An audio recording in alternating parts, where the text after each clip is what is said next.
30 years ago tonight, baseball history was made here in Pawtucket, Rhode Island, in front of a crowd of nobody.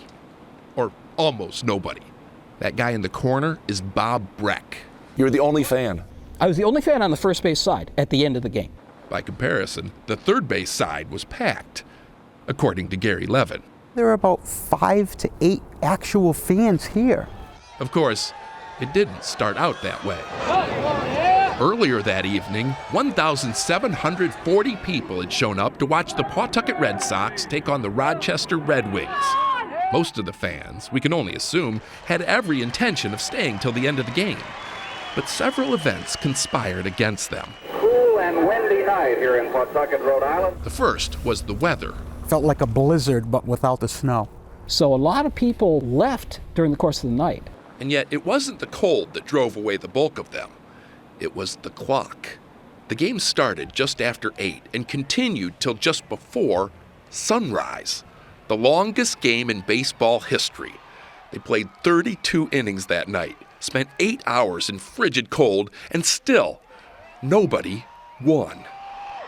Around 4 a.m., the league president ordered them to finish it another day, which they did.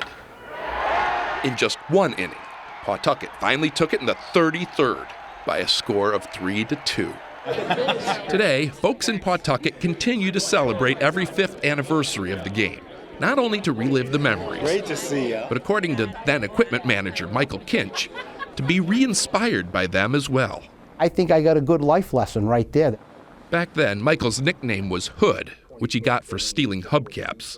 He says he was never a bad kid, but seeing those guys fight so hard for so long in such cold definitely made him a better adult. I found out what a professional was that after that game, and I carried it through in my professional life. He's now a deputy police chief. Date of the job's done. His words help explain why people in Pawtucket still cling to that game after all these years. But it still doesn't explain these two. Why would anyone who's not getting paid spend 8 hours in bitter cold at a meaningless minor league baseball game?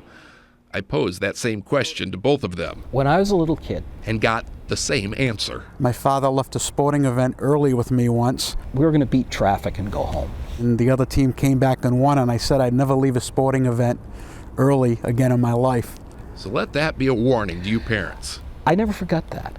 Or someday, you may just find your children frozen to death in an empty baseball stadium.